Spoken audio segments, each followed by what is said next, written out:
저 결혼 정상 아니야. 신부 대기실 밖 하객들은 낮게 수군거렸습니다. 빚 때문에 팔려왔다며? 신랑 상태도 정상이 아니던데? 신부 대기실 안 하윤의 손에서 부케가 툭 떨어졌습니다.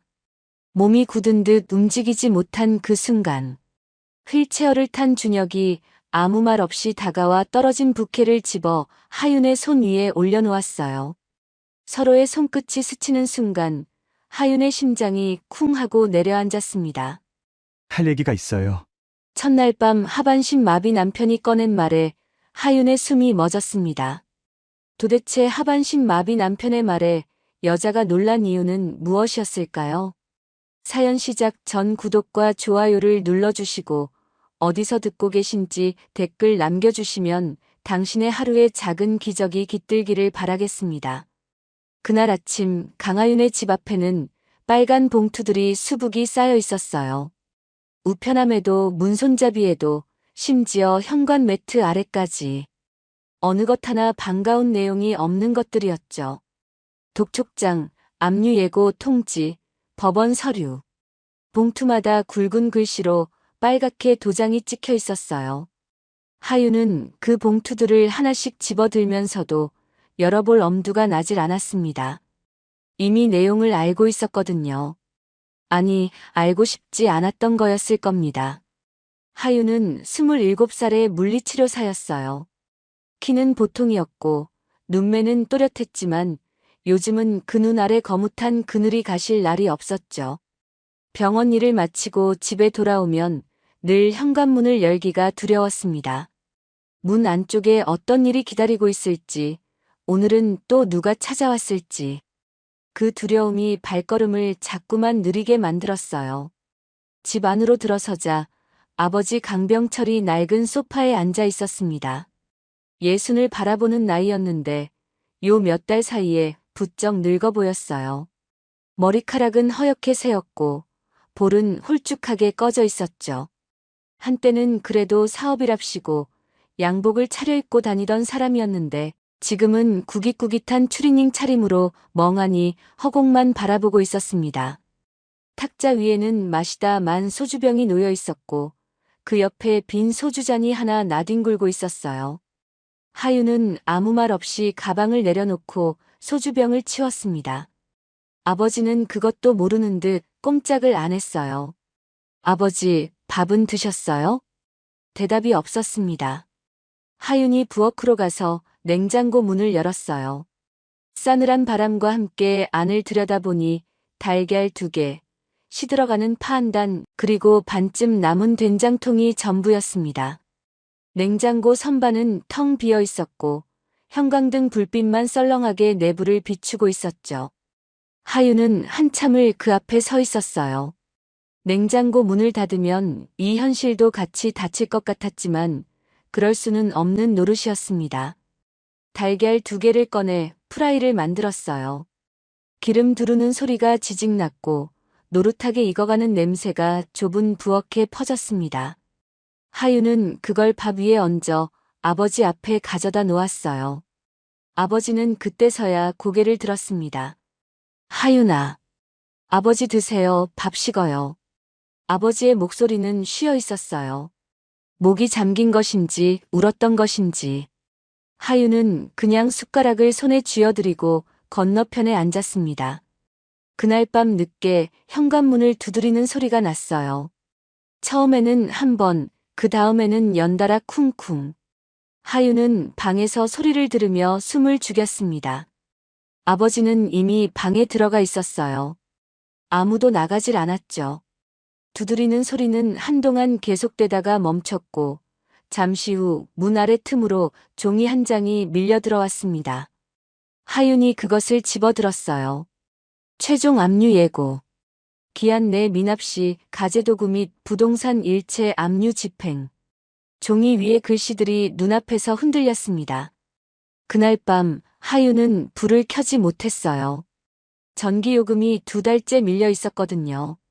거실에 어둠이 내려앉고 창문 밖 가로등 불빛만 커튼 사이로 가늘게 들어왔습니다. 하윤은 어둠 속에서 천장을 올려다보며 누워 있었어요. 얼마나 그러고 있었을까요? 옆방에서 아버지의 기침 소리가 들렸습니다. 늙고 지친 기침 소리였어요. 하윤은 눈을 감았습니다. 이튿날 아침이었습니다. 하윤이 세수를 하고 나오는데 아버지가 부엌 식탁 앞에 앉아 있었어요. 손에 서류 봉투 하나를 들고 있었는데 표정이 심상치 않았습니다. 잿빛이라고 해야 할까요? 아니면 이미 모든 걸 체념한 사람의 얼굴이라고 해야 할까요? 아버지, 그게 뭐예요? 아버지가 봉투를 탁자 위에 내려놓았습니다. 하윤이 다가가 그것을 집어들었어요. 법원 서류였습니다. 채무 금액란에 적힌 숫자를 보는 순간 하윤의 손이 멈췄어요. 100억 원. 숫자가 눈에 들어오는데 한동안 실감이 나지 않았습니다. 하윤은 그 숫자를 2번, 3번 다시 읽었어요. 읽을 때마다 가슴이 내려앉는 것 같았죠. 아버지, 이게 전부예요? 아버지가 대답하지 않았습니다. 고개를 떨구고 탁자만 바라보고 있었어요. 그 침묵이 대답이었습니다. 하윤은 서류를 내려놓고 의자 등받이를 잡았어요. 다리에 힘이 빠지는 것 같았거든요. 어떻게 이렇게까지 됐어요? 미안하다. 아버지가 그 말 한마디를 힘겹게 내뱉었습니다. 목소리가 떨렸어요. 눈가에 주름이 깊게 패인 얼굴로 고개를 드는데 눈이 벌겋게 충혈되어 있었죠. 하윤은 더 이상 아무것도 묻지 못했습니다. 그때였어요. 창밖에서 묵직한 엔진 소리가 들렸습니다. 검은색 대형 차량이었어요. 흠집 하나 없이 번들번들 윤이 나는 차였죠. 그런 차가 이 좁은 골목에 들어선다는 것 자체가 어울리지 않는 풍경이었습니다. 차가 멈추고 뒷문이 열리자 정장 차림의 남성 둘이 먼저 내려 주변을 살폈어요. 그리고 천천히 한 노인이 차에서 내렸습니다. 70은 넘어 보이는 나이였는데 걸음걸이가 흔들림 없이 반듯했어요. 회색 머리카락은 단정하게 빗어 넘겨져 있었고 손에는 지팡이를 들고 있었지만 딱히 짚는 것 같지는 않았습니다. 눈매는 날카로웠어요. 세상 모든 것을 재고 따지는 듯한 그런 눈이었습니다. 하윤은 창문 커튼 사이로 그 사람을 바라봤어요. 아버지가 자리에서 벌떡 일어나는 것을 보고 나서야 그 노인이 누구인지 짐작할 수 있었습니다. 차 회장이었어요. 차준그룹의 회장 차인수.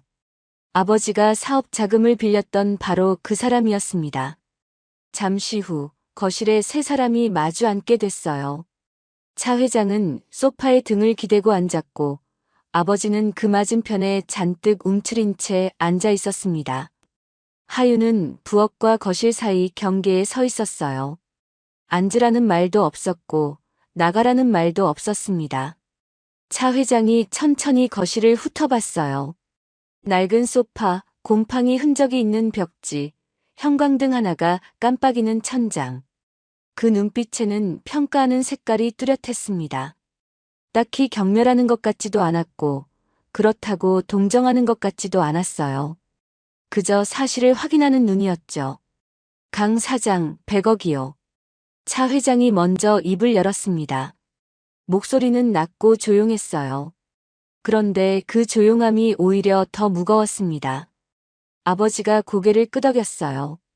끄덕인다기보다는 그냥 고개가 아래로 떨어진 것에 가까웠습니다. 갚을 수 있겠소? 침묵이 흘렀어요.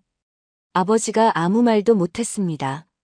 그 침묵 속에서 하윤은 숨을 참았어요. 차 회장이 천천히 찻잔을 들었다가 내려놓았습니다. 그리고 말했어요. 한 가지 방법이 있긴 하오. 하윤의 등줄기가 서늘해졌습니다. 그 말의 다음이 어떤 말일지 본능적으로 느껴졌거든요. 내 아들이 있소. 차준혁이라고. 사고를 당한 후로 지금 몸이 좋지 않아요. 하반신을 못 쓰고 기억도 온전치 않습니다. 그런데 그 옆에 있어줄 사람이 필요하오. 당신 따님이 물리치료사라고 들었수만. 차 회장이 하윤을 바라봤습니다. 하윤은 그 시선을 피하지 않았어요. 피할 수가 없었습니다. 따님이 내 아들과 결혼하면 100억은 없던 일로 하겠소. 거실 안에 정적이 내려앉았어요. 형광등이 깜빡였습니다. 아버지의 어깨가 작게 떨렸어요. 하윤은 그 떨림을 보면서 자신이 이미 결정을 내리고 있다는 걸 알아챘습니다. 하윤은 밖으로 나갔어요. 현관문을 열고 좁은 마당 끝에 서서 하늘을 올려다봤습니다. 가을 하늘은 높고 파랬어요. 구름 한 점 없이 맑은 날이었는데 그 맑음이 이상하게 낯설게 느껴졌습니다. 하윤은 차가운 바람을 한번 깊이 들이마셨어요. 어차피 선택지가 있는 게 아니잖아. 다시 거실로 돌아온 하윤이 차 회장을 똑바로 바라보며 말했습니다. 제가 하겠습니다. 아버지가 고개를 들었어요. 눈에 눈물이 맺혀 있었습니다. 차 회장은 표정 하나 바꾸지 않고 그저 천천히 고개를 끄덕였어요. 그렇게 강하윤의 결혼이 결정됐습니다. 사랑도 설렘도 기대도 없이. 그저 100억이라는 숫자 하나가 두 사람을 묶어놓는 방식으로요. 준비는 놀라울 만큼 빠르게 진행됐습니다. 차 회장이 돌아가고 나서 사흘도 채 지나지 않아 차준그룹 쪽에서 보낸 사람들이 집으로 찾아왔어요. 말끔하게 차려입은 젊은 여성 둘이었는데 한 명은 서류 봉투를 들고 있었고 다른 한 명은 일정표가 빼곡히 적힌 수첩을 손에 쥐고 있었습니다. 두 사람은 거실 식탁에 앉아 하윤 앞에 서류들을 하나씩 펼쳐 놓았어요. 혼인 관련 서류, 재산 포기 각서, 비밀 유지 계약서. 종이마다 작은 글씨들이 빽빽하게 채워져 있었습니다. 하윤은 그 서류들을 천천히 읽어 내려갔어요. 법률 용어들이 많아서 한눈에 이해하기 어려운 부분도 있었지만 핵심은 간단했습니다. 결혼 기간 동안 차준혁의 재활을 돕고 그 외의 일에는 관여하지 않으며 결혼 생활에 관한 어떤 내용도 외부에 알리지 않는다. 그리고 차준그룹의 재산에 대한 어떠한 권리도 주장하지 않는다는 내용이었어요. 펜을 들었을 때 손이 미세하게 떨렸습니다. 하윤 본인도 느꼈을 거예요. 하지만 표정은 흔들리지 않았어요.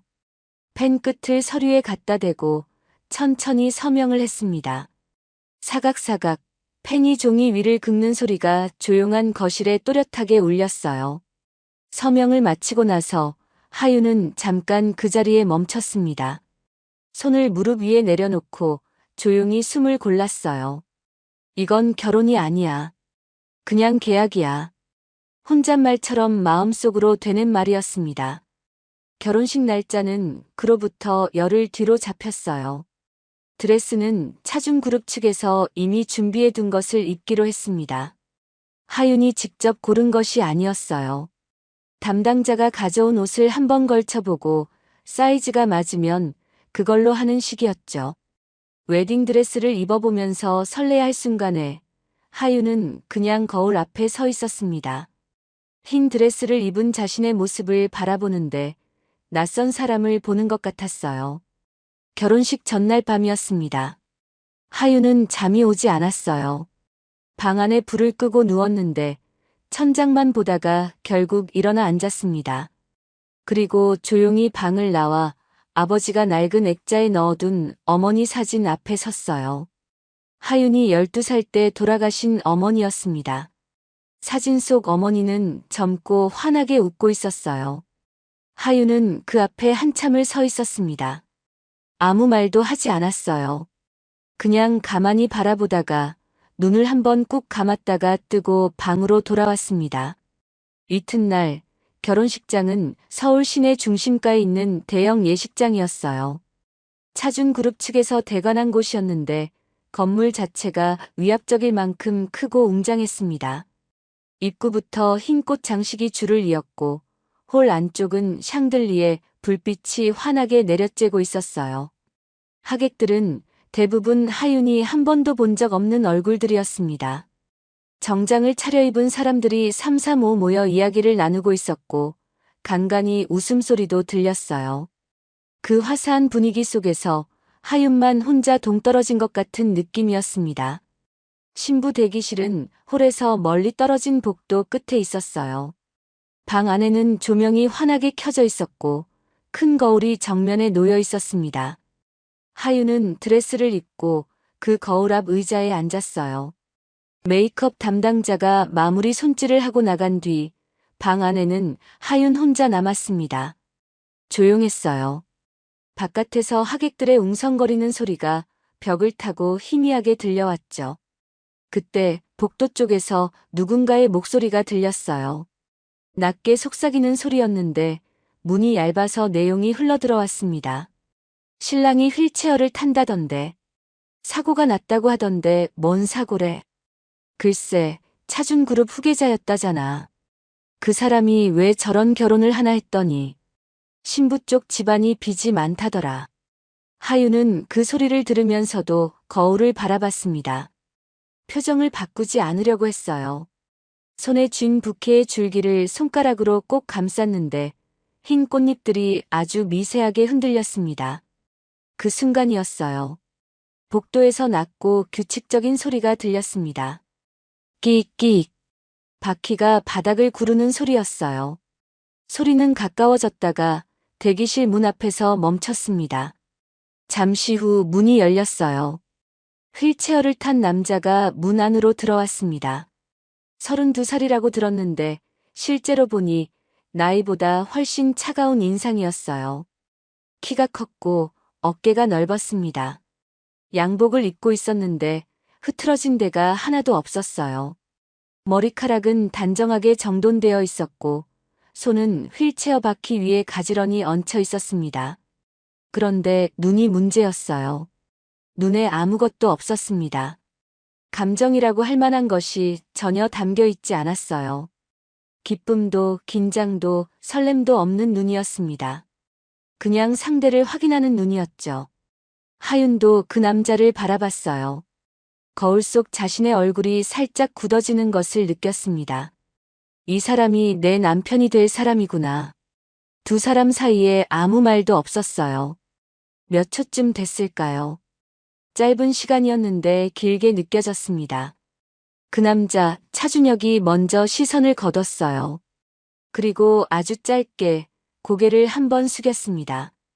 인사인지 확인인지 알 수 없는 동작이었어요. 하윤이 뭔가 말을 꺼내려고 입을 열었는데 그 순간 문 쪽에서 진행 요원이 고개를 들이밀었습니다. 신부님, 입장 준비해 주세요. 차준혁이 먼저 돌아서서 복도로 나갔어요. 휠체어 바퀴 소리가 다시 복도를 울리며 멀어졌습니다. 하윤은 그 뒷모습을 잠깐 바라봤어요. 넓은 어깨, 꼿꼿한 등. 휠체어에 앉아 있었지만 기가 죽어 보이지는 않았습니다. 그게 이상하게 마음에 걸렸어요. 하윤은 자리에서 일어나 드레스 자락을 한번 정리했습니다. 거울을 마지막으로 한번 봤어요. 흰 드레스를 입은 자신의 얼굴. 눈이 또렷했습니다. 겁먹은 것 같지는 않았어요. 그저 각오를 다진 사람의 얼굴이었죠. 식장 입장은 순식간이었습니다. 오케스트라 연주 소리가 홀을 가득 채웠고 하객들의 시선이 일제히 하윤에게 쏠렸어요. 하윤은 천천히 걸었습니다. 부케를 두 손으로 가지런히 든 채 눈은 정면을 바라보며 화려한 조명 아래 화사한 꽃 장식 사이로 걸어가는 하윤의 발걸음은 흔들리지 않았어요. 하지만 그 마음속은요. 아무도 알 수 없었습니다. 단상에 올라 차준혁과 나란히 섰을 때 하윤은 옆을 살짝 바라봤어요. 그 남자는 정면을 보고 있었습니다. 여전히 아무 감정도 없는 얼굴로. 하윤도 다시 정면으로 시선을 돌렸어요. 주례 선생님의 목소리가 울려 퍼졌습니다. 혼인 서약의 말들이 공기 속을 떠다녔어요.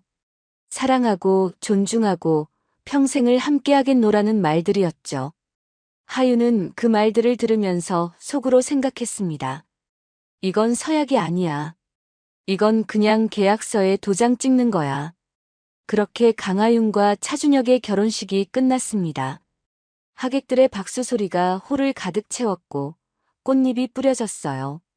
모든 것이 아름다웠습니다. 그 아름다움 속에서 두 사람 사이에는 아직 아무것도 없었어요. 결혼식이 끝나고 하윤이 도착한 곳은 지금까지 살아온 세계와는 전혀 다른 곳이었습니다.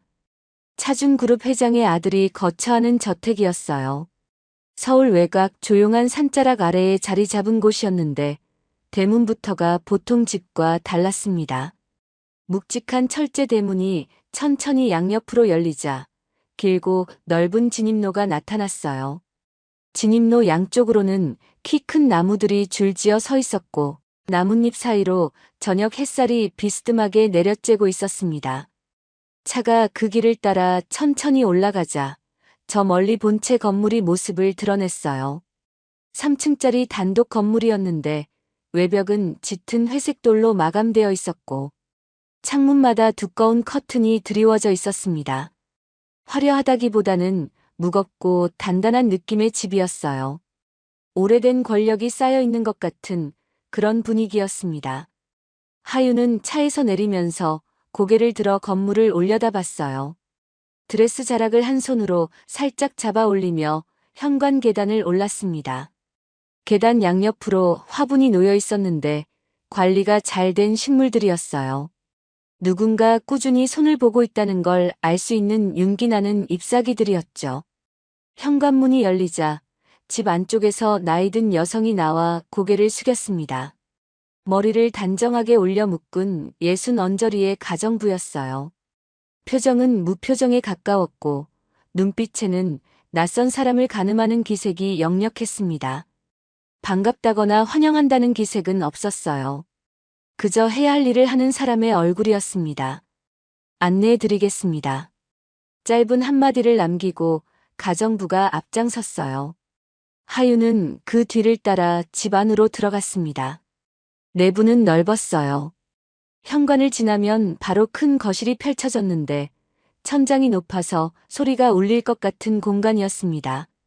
가구들은 하나같이 크고 묵직했어요. 짙은 원목 색깔의 소파와 테이블, 벽에는 그림 몇 점이 걸려 있었는데 무슨 작품인지는 몰라도 범상치 않아 보였습니다. 거실 한쪽 면은 통유리로 되어 있어서 바깥 정원이 훤히 내다 보였어요. 잘 다듬어진 잔디밭과 그 너머로 어둑어둑해지는 산 능선이 보였습니다. 하윤이 안내받은 방은 2층 복도 끝에 있었어요. 문을 열자 넓은 방이 나왔습니다. 퀸 사이즈보다 큰 침대가 방 한쪽에 놓여 있었고 창가에는 작은 소파와 탁자가 있었어요. 옷장은 붙박이였고 화장대도 갖춰져 있었습니다. 깨끗하고 정돈된 방이었어요. 하지만 따뜻한 느낌은 없었습니다. 사람의 온기가 없는 공간이었어요. 누군가를 맞이하기 위해 그냥 준비해 둔 방 같은 느낌이었죠. 가정부가 나가고 나서 하윤은 드레스 차림 그대로 방 안에 서 있었습니다. 짐이라고는 자신이 직접 챙겨온 작은 여행 가방 하나뿐이었어요. 그걸 침대 옆에 내려놓고 창가로 걸어갔습니다. 유리창 너머로 정원이 보였어요. 어둠이 내려앉기 시작한 정원에는 아무도 없었습니다. 가로등 하나가 켜져 있었고 그 불빛 아래로 나뭇잎들이 바람에 살랑거리고 있었어요. 하윤은 거기 한참을 서 있었습니다. 얼마나 지났을까요? 복도에서 소리가 났어요. 낮고 규칙적인 소리. 휠체어 바퀴가 바닥을 구르는 소리였습니다. 소리는 점점 가까워지더니 방문 앞에서 멈췄어요. 노크 소리가 2번 났습니다. 짧고 단호한 소리였어요. 들어오세요. 문이 열리고 남편이 들어왔습니다. 예식장에서 봤던 양복 그대로였어요. 넥타이만 약간 느슨하게 풀려 있었는데 그것만 빼면 흐트러진 데가 하나도 없었습니다. 휠체어를 밀며 방 안으로 들어온 그는 문에서 그리 멀지 않은 곳에 멈춰 섰어요. 하윤과 사이에 적당한 거리를 두고서요. 두 사람은 서로를 바라봤습니다. 어색했어요. 아까 예식장에서도 제대로 눈을 마주친 적이 없었는데 이렇게 단둘이 방 안에 있으니 그 어색함이 더 짙게 느껴졌습니다. 하윤이 먼저 입을 열려고 했어요. 저는 앞으로 어떻게. 그런데 남편이 먼저 말했습니다. 떠나고 싶으면 언제든 떠나도 됩니다. 하윤이 멈칫했어요. 예상했던 말이 아니었습니다. 앞으로의 생활 방식이나 규칙 같은 이야기를 할 거라고 생각했거든요. 그런데 첫 마디가 그거였습니다. 떠나도 된다. 남편의 목소리는 낮고 담담했어요. 감정이 실려 있지 않았습니다. 화가 난 것도 서운한 것도 아니었어요. 그냥 사실을 말하듯이 내뱉은 말이었습니다. 이 결혼은 당신이 선택한 게 아니잖아요. 하윤은 아무 말도 못했어요. 그 말이 맞았으니까요. 선택이라고 하기엔 너무 몰린 상황이었고, 자유라고 하기엔 아무것도 자유롭지 않았습니다. 그걸 이 사람이 알고 있다는 게 이상하게 마음을 흔들었어요. 남편은 더 이상 말하지 않았습니다. 하윤의 대답을 기다리는 것 같지도 않았어요. 그냥 한 번 방 안을 천천히 둘러보더니 조용히 돌아서서 문 쪽으로 향했습니다. 휠체어 바퀴 소리가 다시 났어요. 문이 닫혔습니다. 방 안에 다시 혼자 남겨진 하윤은 그 자리에 서서 닫힌 문을 한동안 바라봤어요. 이 사람은 왜 저런 말을 한 걸까? 불쌍히 여기는 건지, 아니면 그냥 사실을 확인하는 건지, 따뜻한 말인지 차가운 말인지도 모르겠었습니다. 딱 잘라 판단이 안 되는 사람이었어요. 하윤은 드레스를 갈아입고 침대에 앉았습니다. 여행 가방을 열어 안을 들여다봤어요. 갈아입을 옷 몇 벌, 세면도구, 물리치료사, 자격증 사본, 그리고 어머니 사진 한 장. 하윤은 사진을 꺼내 탁자 위에 세워뒀습니다.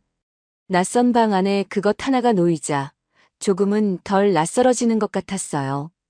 창밖은 완전히 어두워져 있었습니다. 바람 소리만 가늘게 들렸어요. 다음 날 아침, 하윤은 일찍 일어났습니다. 잠을 깊이 자지 못한 탓에 눈이 뻑뻑했어요. 세수를 하고 나서 조심스럽게 방문을 열고 복도로 나왔습니다. 복도는 길고 조용했어요.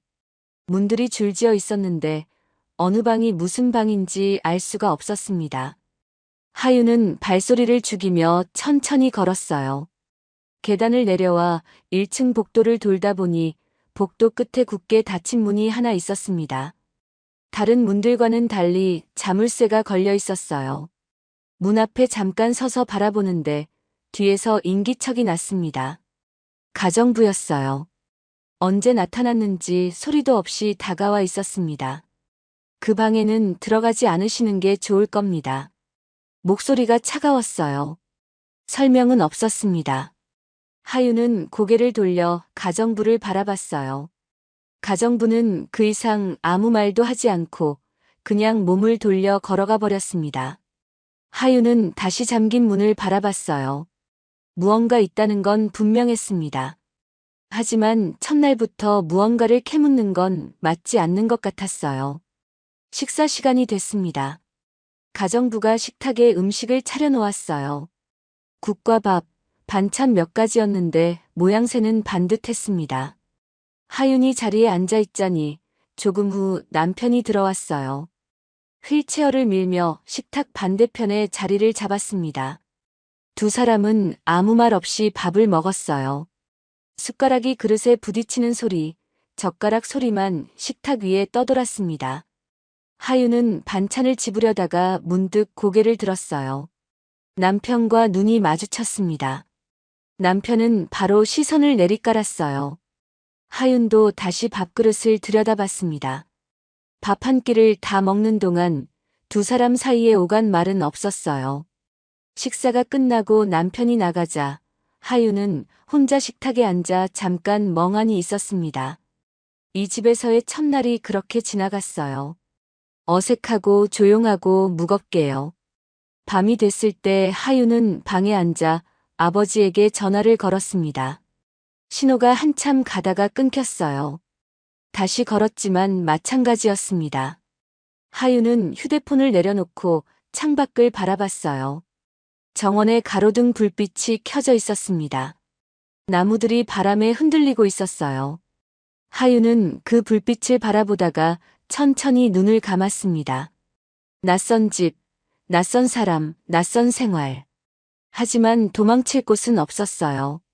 그러니까 버텨야 했습니다. 그 생각 하나로 하윤은 이불을 끌어올렸어요. 그리고 눈을 감았습니다.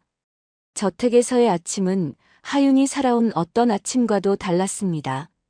예전에 살던 집에서는 아버지의 기침소리나 옆집 아이 울음소리에 잠이 깨곤 했어요. 그런데 이 집은 달랐습니다. 새소리 말고는 아무것도 들리지 않았어요. 두꺼운 벽과 이중 창문이 바깥 소리를 완전히 막아버리는 탓이었습니다. 처음에는 그 고요함이 낯설어서 오히려 잠을 설쳤어요. 너무 조용하면 도리어 머릿속이 시끄러워지는 법이니까요. 저택에 온 지 사흘째 되는 날 아침이었습니다. 하윤은 일찍 일어나 간단히 세수를 하고 가져온 짐 중에서 천으로 된 가방 하나를 꺼냈어요. 병원에서 쓰던 물리치료용 소도구들이 들어있었습니다. 탄성밴드 몇 가닥, 작은 폼롤러, 관절 각도를 재는 각도기, 그리고 얇은 노트 한 권. 노트 앞장에는 하윤이 미리 적어온 내용들이 있었어요. 환자 상태 파악 항목, 초기 평가 순서, 주의 사항들이었습니다. 하윤은 그 노트를 펼쳐 훑어보면서 마음을 가다듬었어요. 환자로 대해야 해. 그 이상도 이하도 아니야. 스스로에게 다짐하는 말이었습니다. 남편의 방은 1층 안쪽에 있었어요. 가정부한테서 미리 들어둔 곳이었는데 일반 침실과 달리 문이 2짝짜리 넓은 문이었습니다. 휠체어가 드나들기 편하도록 개조한 거라는 걸 한눈에 알 수 있었어요. 하윤이 노크를 했습니다. 들어오세요. 안으로 들어서자 방이 생각보다 넓었어요. 침대는 일반 침대보다 높이가 낮았고 옆에는 이동식 손잡이가 달려 있었습니다. 창가 쪽에는 작은 책상이 있었는데 그 위에 책 몇 권이 놓여 있었어요. 제목은 보이지 않았지만 두꺼운 책들이었습니다. 남편은 창가에 휠체어를 두고 바깥을 바라보고 있었어요. 하윤이 들어오는 소리를 듣고 천천히 고개를 돌렸습니다. 하윤은 방 한쪽에 가방을 내려놓고 소도구들을 꺼내 바닥에 가지런히 늘어놓았어요. 그러면서 차분하게 말했습니다. 오늘부터 재활치료를 시작하려고 합니다. 제가 먼저 현재 상태를 파악해야 해서 불편하시더라도 몇 가지 여쭤봐도 될까요? 남편이 짧게 대답했어요. 하세요. 하윤은 노트를 펼쳤습니다. 먼저 사고 이후 경과 기간을 확인했어요. 사고가 난 지 10달이 지나 있었습니다. 하반신의 감각이 어느 정도 남아있는지, 통증은 있는지, 혼자 앉아있을 때 균형은 어떤지 하나하나 물으면서 노트에 받아 적었어요. 남편은 짧고 간결하게 대답했습니다. 군더더기가 없는 말투였어요. 하윤이 질문하고 남편이 답하는 동안 두 사람 사이의 분위기는 병원 진료실과 크게 다르지 않았습니다. 본격적인 평가가 시작됐어요. 하윤이 남편을 침대 가장자리에 앉히고 상체 균형부터 확인했습니다. 등을 곧게 세우고 앉은 상태에서 좌우로 천천히 무게 중심을 이동해 보도록 했어요. 남편은 지시대로 따랐습니다. 상체는 생각보다 안정적이었어요. 흔들리긴 했지만 버티는 힘이 있었습니다. 그 다음은 다리 쪽 확인이었어요. 하윤이 장갑을 끼고 남편의 허벅지와 종아리 쪽을 천천히 눌러봤습니다. 어느 부위에서 감각이 느껴지는지 확인하는 과정이었어요. 여기는 느껴지세요?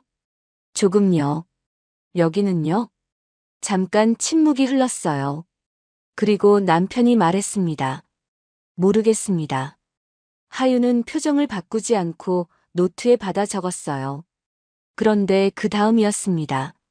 하윤이 무릎 아래쪽 특정 부위를 가볍게 두드렸을 때였어요.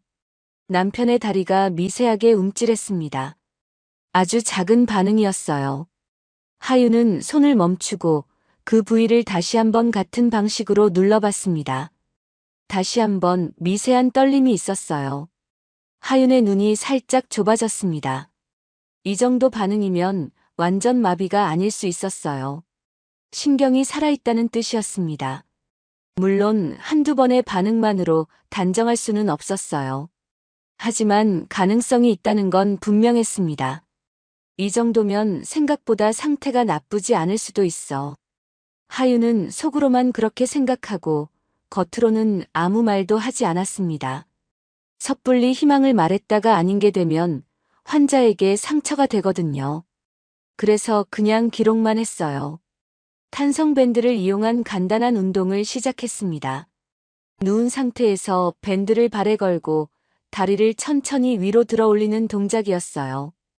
혼자 힘으로는 어렵기 때문에 하윤이 다리 아래에 손을 받쳐 보조를 했습니다. 남편은 아무 불평 없이 시키는 대로 따랐어요. 땀이 이마에 맺혔지만 표정은 굳어 있었습니다.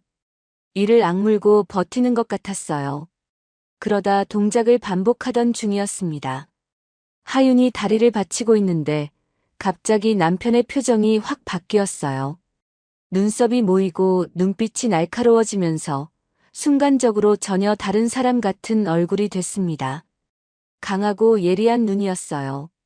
그런데 그 표정은 아주 잠깐이었습니다. 금세 다시 무표정으로 돌아왔어요. 마치 방금 아무 일도 없었다는 듯이요. 하윤은 봤지만 모른 척했어요. 대신 속으로는 메모를 했습니다. 신체적 자극이 가해질 때 순간적으로 다른 반응이 나온다. 감정이 아니라 본능 같은 것이 올라오는 느낌. 그게 무엇인지는 아직 몰랐어요. 하지만 뭔가 있다는 건 느꼈습니다. 치료가 끝나고 하윤이 도구들을 정리하는데 가정부가 점심상을 들고 들어왔어요. 두 사람분이었습니다. 하윤이 막 일어나 나가려는데 남편이 말했어요. 같이 드시지요. 뜻밖의 말이었습니다. 하윤이 잠깐 멈췄어요. 거절할 이유는 없었습니다. 그냥 조용히 자리에 앉았어요. 두 사람은 나란히 밥을 먹었습니다. 첫날 식탁에서처럼 완전한 침묵은 아니었어요. 남편이 창밖을 보다가 불쑥 말했습니다. 이 계절에 저 나무가 빨리 물드네요. 하윤이 창밖을 봤어요. 정원 한쪽 나무에 단풍이 들기 시작하고 있었습니다. 빨갛고 노란 잎들이 섞여 있었어요. 그러네요. 올해는 일찍 드는 것 같아요. 짧은 대화였어요. 별 내용도 없는 말이었습니다. 하지만 그게 처음이었어요. 두 사람 사이에서 처음으로 오간 그냥 사람 사이의 말이었습니다. 식사가 끝나고 남편이 잠깐 입꼬리를 올렸어요. 웃음이라고 하기엔 너무 짧고 작았지만 분명히 웃음이었습니다. 하윤은 그걸 보고 아무 말도 하지 않았어요. 숟가락을 내려놓으면서 그냥 속으로만 생각했습니다. 저 사람 웃을 줄도 아는구나. 그날 저녁 하윤이 자기 방에 돌아와 노트를 펼쳤어요. 오늘 치료 내용을 꼼꼼히 정리했습니다. 반응이 있었던 부위, 운동 횟수, 시간. 그리고 마지막 줄에 조심스럽게 한 문장을 덧붙였어요. 단순한 환자가 아닐 수 있음. 더 지켜볼 것. 창밖에는 바람이 불었고 정원의 나무들이 조용히 흔들리고 있었습니다. 하윤은 노트를 덮고 잠시 그 소리를 들었어요. 낯선 집이었지만 그날 밤은 조금 덜 무거운 느낌이었습니다. 아주 조금이었지만 분명히요. 그때였어요. 저택 현관 쪽에서 차 소리가 났습니다. 하윤이 창문 너머로 내려다보니 검은 차량이 들어서고 있었어요. 낮에 차 회장이 타고 다니는 차와 같은 종류였습니다. 잠시 후 현관 쪽에서 낮은 목소리들이 오가는 소리가 들렸어요. 하윤은 방문을 살짝 열었습니다. 계단 아래쪽에서 시아버지의 목소리가 들렸어요. 그리고 가정부가 응대하는 소리. 발소리가 복도를 지나 남편 방 쪽으로 향했습니다. 하윤은 문을 닫았어요. 잠시 후 복도에서 시아버지의 목소리가 흘러나왔습니다. 벽을 통해 들려오는 소리였지만 내용은 들렸어요. 그 여자가 치료를 시작했다고. 기대는 하지 마라. 내 몸이 나아지길 기다리는 게 아니니까. 남편의 대답은 들리지 않았습니다. 시아버지의 발소리가 다시 복도를 지나 멀어졌어요. 현관문이 닫히는 소리가 났습니다. 하윤은 그 자리에 서서 한동안 아무것도 하지 않았어요. 시아버지가 한 말의 뜻을 곱씹었습니다. 기대하지 말라는 말. 나아지길 바라는 게 아니라는 말. 그게 무슨 뜻인지 하윤은 아직 정확히 몰랐어요. 하지만 뭔가 이상하다는 건 느꼈습니다. 노트를 다시 펼쳤어요. 마지막 문장 아래에 한 줄을 더 적었습니다. 이 집안에 내가 모르는 무언가가 있다. 그날 이후로 하윤의 하루는 일정한 틀 안에서 움직이기 시작했습니다.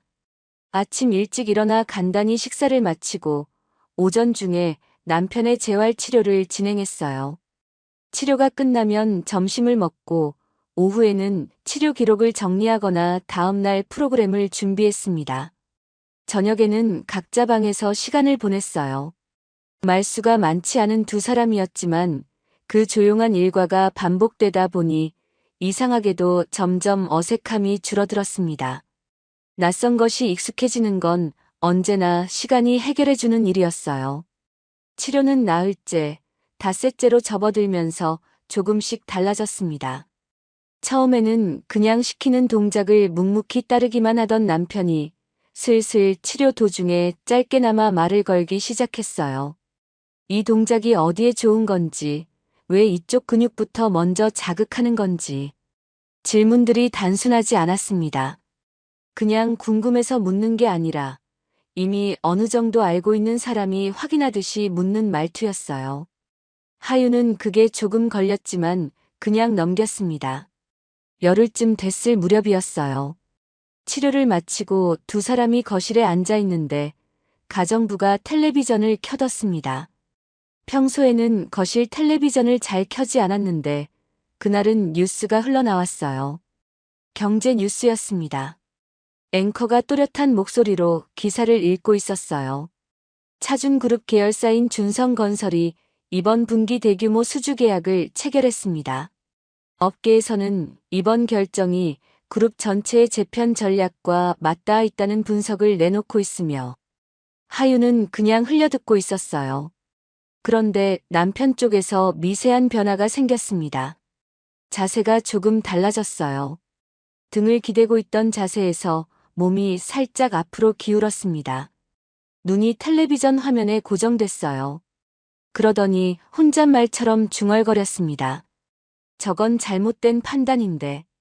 하윤이 고개를 돌렸어요. 남편은 여전히 화면을 바라보고 있었습니다. 표정이 아까와 달랐어요. 뭔가를 분석하고 있는 사람의 얼굴이었습니다. 눈빛이 날카로웠어요. 지금 뭐라고 하셨어요? 남편이 그제야 하윤을 봤어요.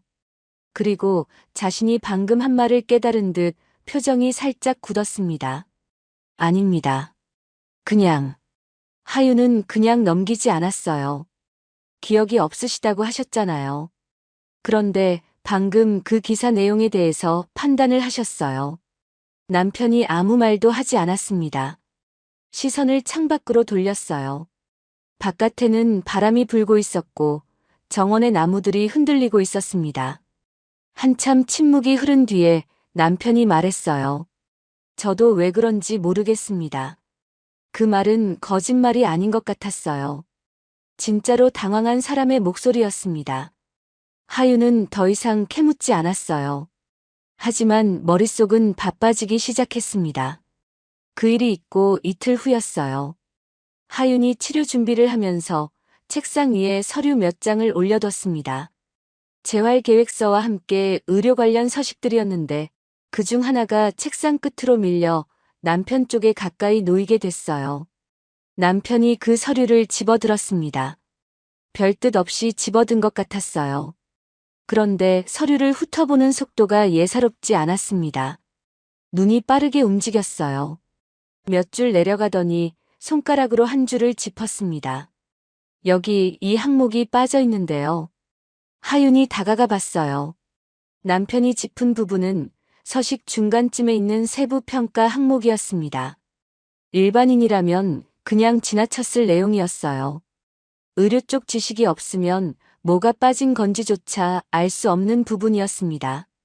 하윤이 서류를 받아 확인했어요. 남편의 말이 맞았습니다. 실제로 빠진 항목이 있었어요. 하윤은 속으로 놀랐지만 표정을 감췄습니다. 맞네요. 빠졌네요. 짧게 대답하면서 수정 표시를 했어요. 그리고 아무렇지 않은 척 다시 치료 준비를 계속했습니다.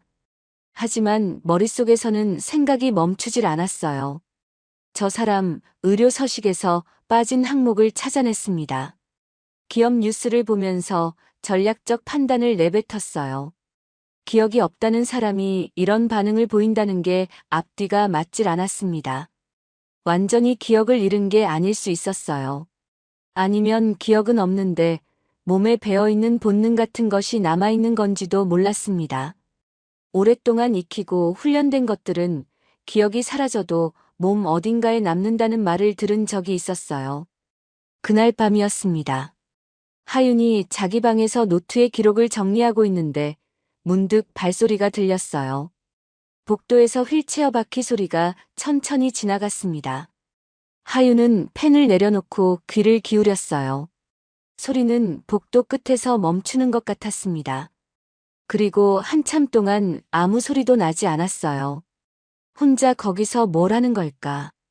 하윤은 문을 열고 나갈까 하다가 멈췄어요. 그리고 다시 방 안으로 들어와 노트를 들여다봤습니다. 그러는 동안 저택 밖에서 차 소리가 났어요. 하윤이 창가로 다가가 내다보니 낯선 차량이 대문 앞에 멈춰 있었습니다. 검은색이었지만 시아버지 차와는 다른 차였어요. 잠시 후 대문이 열렸고 차에서 남자가 내렸습니다. 키가 크고 체격이 좋은 사람이었어요. 나이는 30 중반쯤으로 보였습니다. 코트를 걸치고 있었는데 걸음걸이가 여유로웠어요. 급한 것 없이 천천히 걷는 사람의 걸음이었습니다. 현관 쪽에서 가정부가 나와 그를 맞았어요.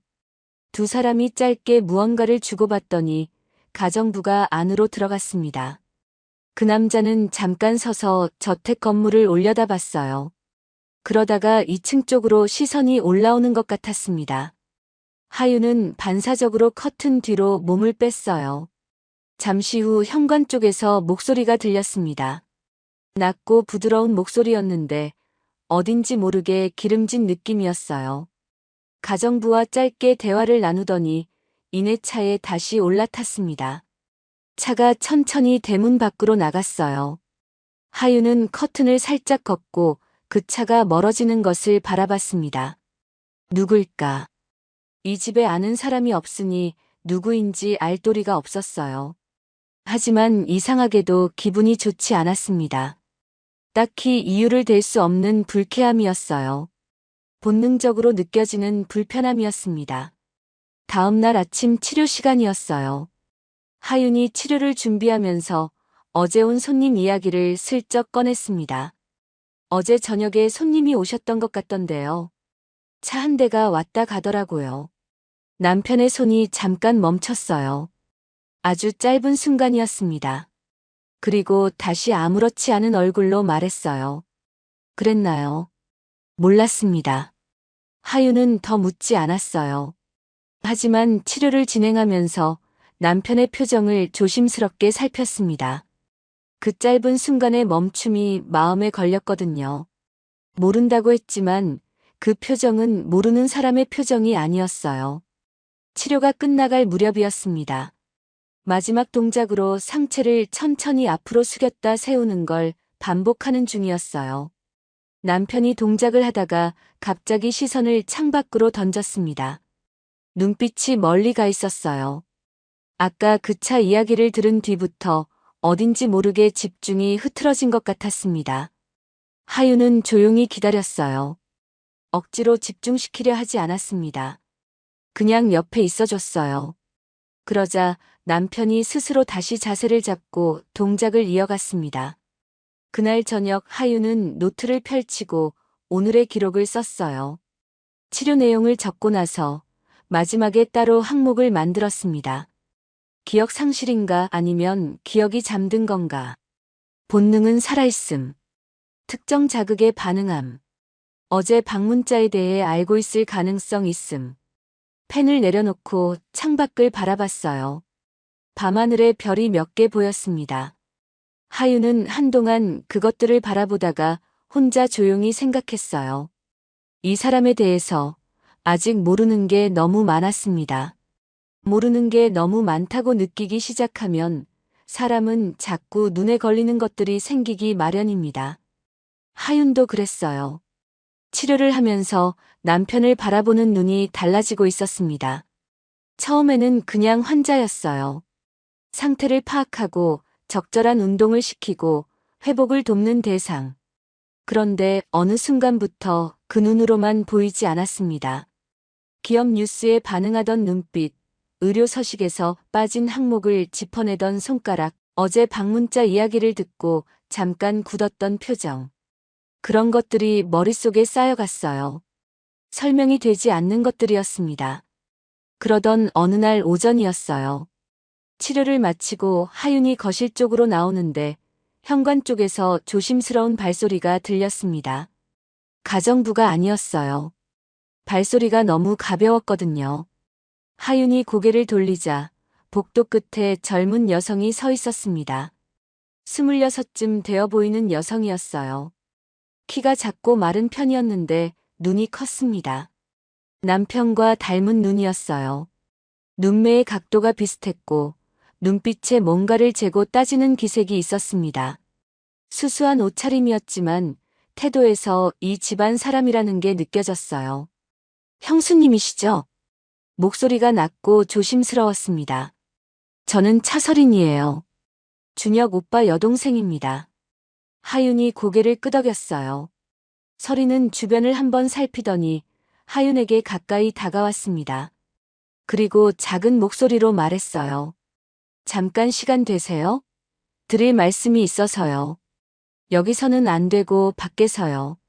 저택 근처 작은 카페였습니다. 설인이 운전을 해서 데려간 곳이었어요. 저택에서 차로 10분 거리에 있는 조용한 동네 카페였는데 손님이 별로 없었습니다. 두 사람은 구석자리에 앉았어요. 설인이 가방 안에서 두툼한 봉투를 꺼내 탁자 위에 올려놓았습니다. 이거 먼저 보세요. 봉투 안에는 종이들이 여러 장 들어있었어요. 하윤이 하나씩 펼쳐봤습니다. 첫 번째는 신문 기사였어요. 10달 전 날짜가 찍혀 있었고 제목은 차준그룹 후계자 차준혁 씨 교통사고로 중상이었습니다. 기사 내용은 짧았어요. 새벽 시간대에 산길에서 차량이 미끄러져 낭떠러지 아래로 떨어졌고 운전자인 차준혁 씨가 하반신 마비와 뇌진탕으로 중태에 빠졌다는 내용이었습니다. 사고 원인은 빗길 과속으로 잠정 결론이 났다고 적혀 있었어요. 두 번째 종이는 달랐습니다. 인쇄된 종이가 아니라 손으로 정리한 메모 같은 것이었어요. 설인이 직접 쓴 것 같았습니다. 날짜별로 정리된 내용이었는데 한 줄 한 줄 읽어 내려가던 하윤의 손이 멈췄어요. 사고 차량 정비 기록 확인 사고 이틀 전 브레이크 개통 점검 완료. 이상 없음 판정. 사고 이후 차량 수거 브레이크 오일 라인 파열 확인. 자연 파열 아님. 외부 손상 흔적. 관련 정비사 현재 연락 두절. 하윤은 종이를 다시 한번 읽었습니다. 손에 힘이 들어갔어요. 이게 무슨 말이에요?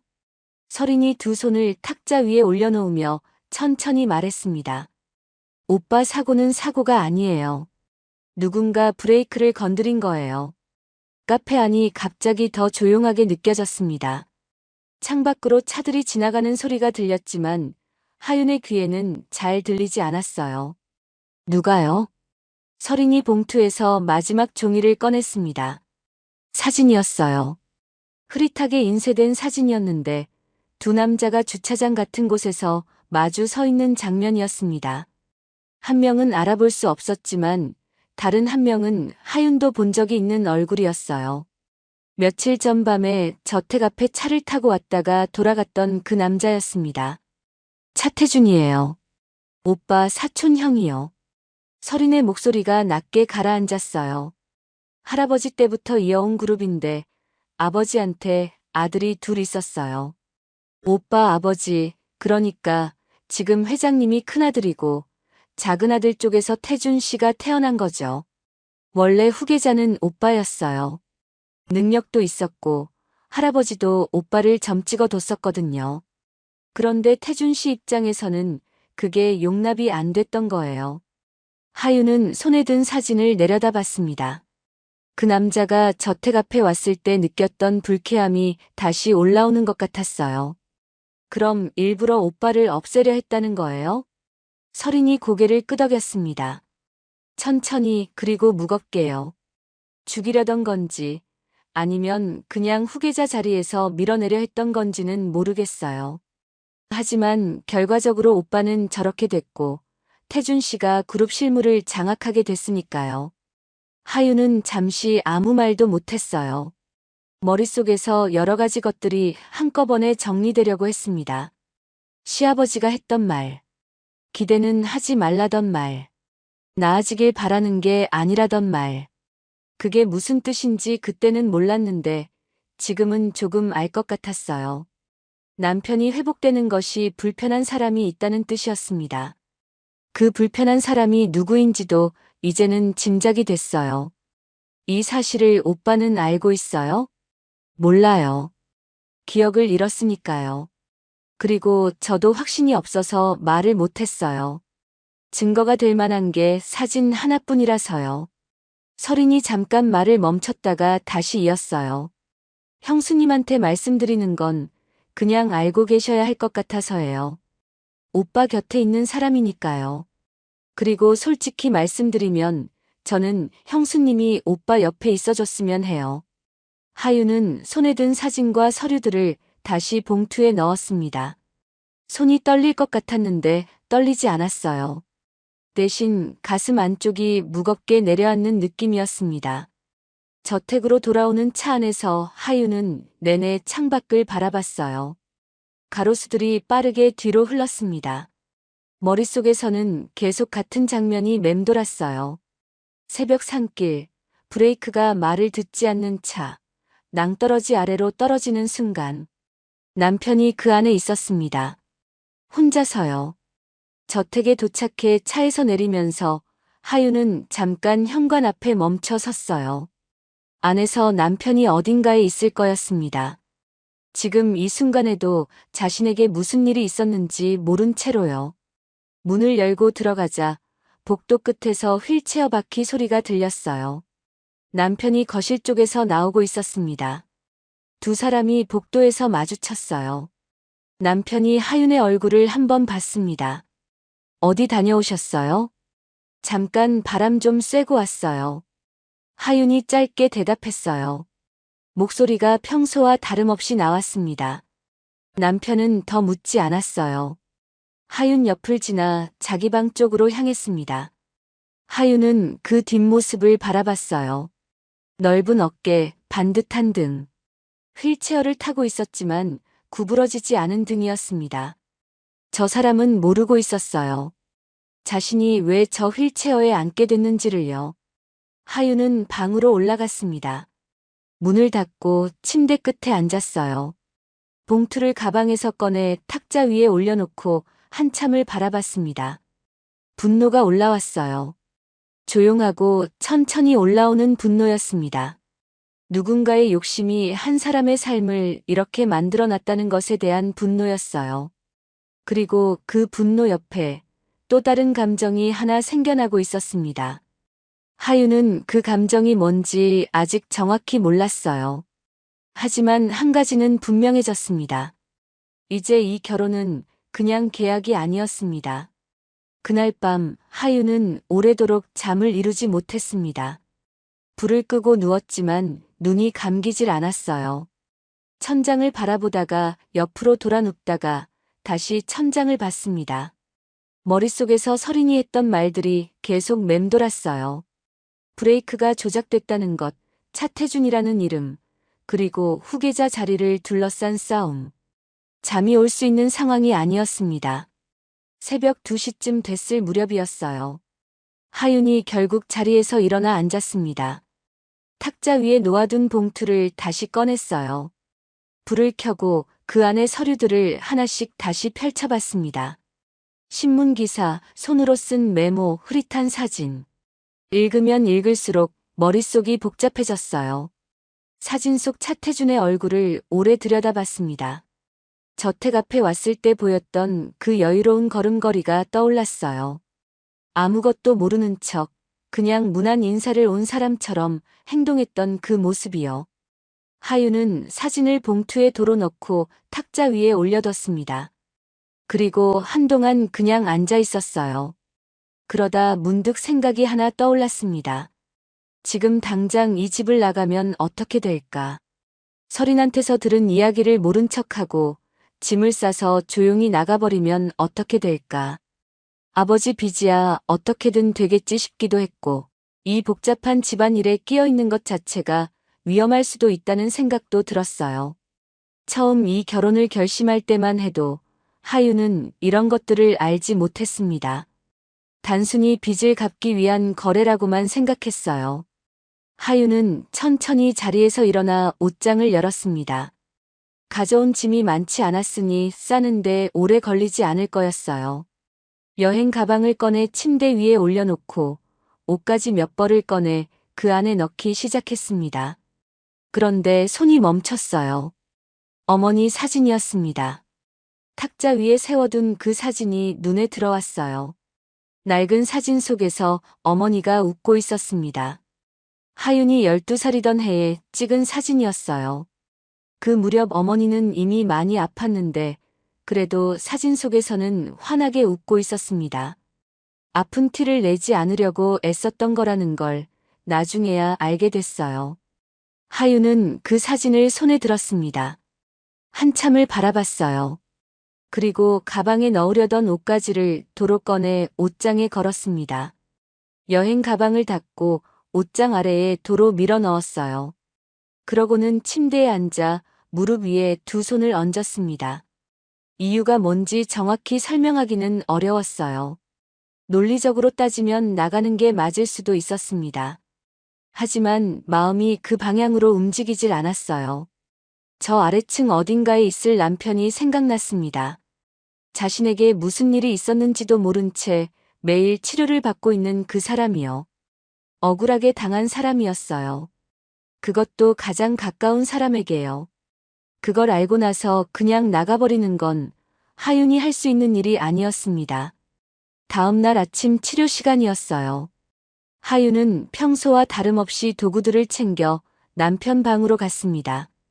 노크를 하고 들어서자 남편은 이미 창가에 앉아 있었어요. 바깥을 바라보고 있다가 하윤이 들어오는 소리에 고개를 돌렸습니다. 두 사람의 눈이 마주쳤어요. 남편이 뭔가를 읽은 것 같았습니다. 하윤의 얼굴에서요. 잠을 못 잔 기색이 역력했을 거였어요. 눈 아래 그늘도 있었을 거고 표정도 평소보다 가라앉아 있었을 겁니다. 어제 잠을 못 주무신 것 같은데요. 괜찮아요. 시작할게요. 하윤이 짧게 대답하고 도구를 꺼내기 시작했습니다. 남편은 더 묻지 않았어요. 하지만 그날 치료 내내 남편의 시선이 하윤에게서 잘 떠나질 않았습니다. 하윤이 등을 돌리고 뭔가를 정리하는 동안에도 각도기로, 관절 범위를 재는 동안에도 남편은 조용히 하윤을 바라보고 있었어요. 치료 중반쯤에 접어들었을 때였습니다. 평소보다 조금 더 강도를 높인 동작을 진행하던 중이었어요. 남편이 이를 악물고 버티는 모습이 보였습니다. 땀이 이마에 맺혔어요. 하윤이 동작을 잠깐 멈추고 수건을 건넸습니다. 남편이 그것을 받아 이마를 닦으면서 잠깐 숨을 골랐어요. 그러더니 불쑥 말했습니다. 왜 안 가요? 하윤이 고개를 들었어요. 어제 뭔가 결정하려다가 안 한 것 같은데요. 떠나려고 했죠? 하윤은 잠깐 남편을 바라봤어요. 부인할까 하다가 그냥 솔직하게 말했습니다. 가방을 꺼냈다가 다시 넣었어요. 남편이 수건을 무릎 위에 내려놓으며 조용히 물었습니다. 왜요? 하윤이 잠깐 생각했어요. 뭐라고 대답해야 할지를요. 그리고 천천히 말했습니다. 이제 제가 선택한 거니까요. 남편이 아무 말도 하지 않았어요. 하윤도 더 설명하지 않았습니다. 두 사람 사이에 잠깐 침묵이 흘렀어요. 창밖에서 바람 소리가 들렸습니다. 나뭇잎들이 흔들리는 소리였어요. 남편의 눈빛이 달라진 건 그 순간이었습니다. 아주 미세하게요. 딱딱하게 굳어있던 것이 조금 풀리는 것 같았어요. 감정이라고 부르기엔 너무 작은 변화였지만 하윤은 느꼈습니다.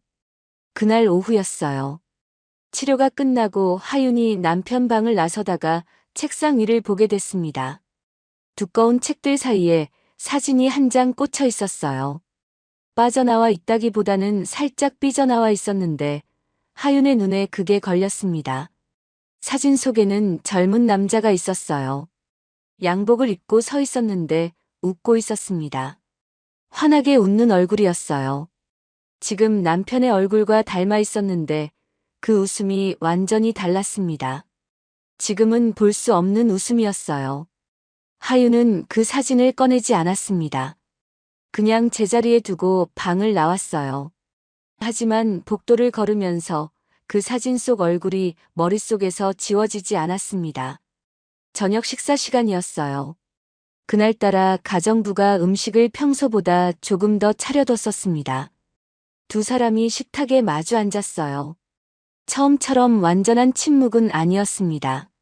남편이 국그릇을 당기면서 짧게 말했어요.